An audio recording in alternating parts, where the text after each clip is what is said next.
But how about this question? What about what Mr. Snowden knows, and whom else might get a hold of that? We have a couple of, I would say, I can hardly think of two better people to talk to about that subject. Here in Washington with me is Colonel Cedric Leighton, retired of the U.S. Air Force, and very relevant to your considerations, Internet. He's a former deputy director at the NSA. Welcome. Thank you. Okay, whatever you ever heard in my phone calls, I just want you to know I was joking. And Gordon Chang, he is, among many works, the author of Nuclear Showdown, North Korea Takes on the World. He joins us via Twitter. Gordon, hi. Hi.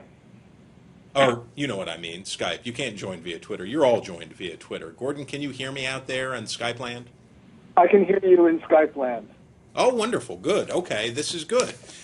So here is, Gordon, let's start with you. You are an expert on the complex relationship between the United States and China. What do you make of the decision by Mr. Snowden to go there? Well, what he's doing is everything that you would do if you were thinking of selling out your country to China. You know, most people who try to escape the reach of Uncle Sam don't go to jurisdictions that have extradition treaties with the U.S., but Hong Kong does have such an agreement. And basically, Snowden has said, or The Guardian has said, that Snowden went to Hong Kong because he believed that Hong Kong was one of the few jurisdictions in the world that had both the capability and the will to resist the United States. At the same time, he goes on the Guardian site, gives that interview in the video, which says he tells us everything that he has to offer, which he has yet to disclose, like the name of every person in the U.S. intelligence community, all of our foreign stations, the purpose of all of our missions and what we're doing abroad.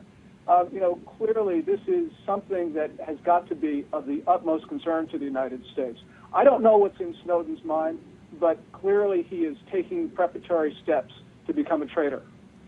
And certainly going to the arguably largest cyber threat to the United States in China, Colonel Leighton, is significant.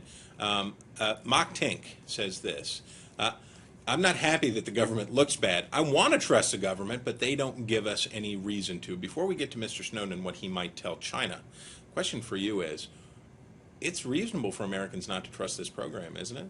Sure. When you look at the way in which the program was designed and the way in which they've couched it in public terms, especially when you look at the DNI statements. Yeah, that was terrible. You look at from a PR perspective, it's very bad.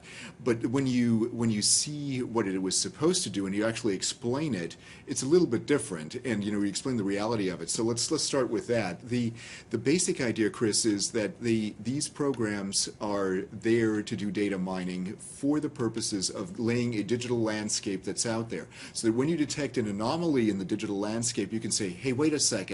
There's something going on here, there's a problem, and I need to figure out what that problem is. It is nothing really more than that. Now, in order to get there, you have a lot of preparatory work. You have to do a lot of extensive things in order to understand what that landscape looks like, the digital landscape. But you cannot do that totally blind, and you cannot do that totally deaf. And that's what this program was designed to do. It's designed to assist NSA and other agencies in making this whole thing work and in keeping a modicum of intelligence collection capability out there so that we can actually go after the bad actors. Now, and Gordon, I'm going to get back to you in a second, but I want to follow this up. Britt Hume said earlier, Britt Hume and I had a disagreement earlier, which was this.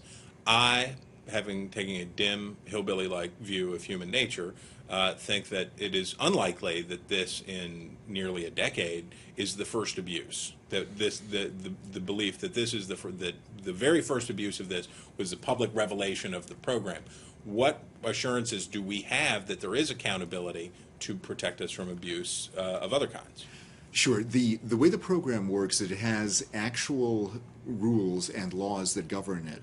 So everybody who has access to information derived from the PRISM database has to in essence, sign an agreement. It's really part of their classification agreement and their whole security clearance process. So they, first of all, have security clearance requirements, and then they have to make sure that they don't violate the privacy of American citizens without an extra warrant. They can't do the internals of communications without those extra things. Gordon, question. For China, as they look at this, you have to imagine that President Xi was enjoying the moment as he was talking to the president about cyber hacking and able to tell President Obama, oh, and you're sort of hacking your entire population, so haha. How far would they go, do you suppose, to recruit somebody with the knowledge of Snowden? Well, China would go to any lengths.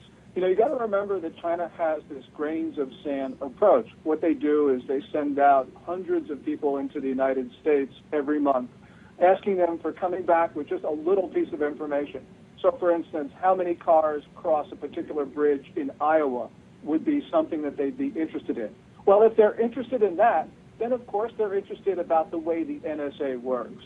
So I actually think that this is going to be something at really the top level of Beijing. And right now, the Politburo Standing Committee, which is the apex of political power in China, is going to decide the fate of Snowden and his laptop. Really? Yeah. Oh, absolutely. And I can confirm what Gordon has said. That is absolutely true. Well, I tell you what, whatever you think about the Directorate of National Intelligence of the United States, the phrase, the Politburo will decide your fortune, making Iceland look awfully good for Mr. Snowden right now. Guys, we thank you for shedding some light on this, and I would encourage everybody to catch up with what Gordon is doing and check out his new book. It's a good read. So, Gordon, thank you, and we thank you very much, Colonel.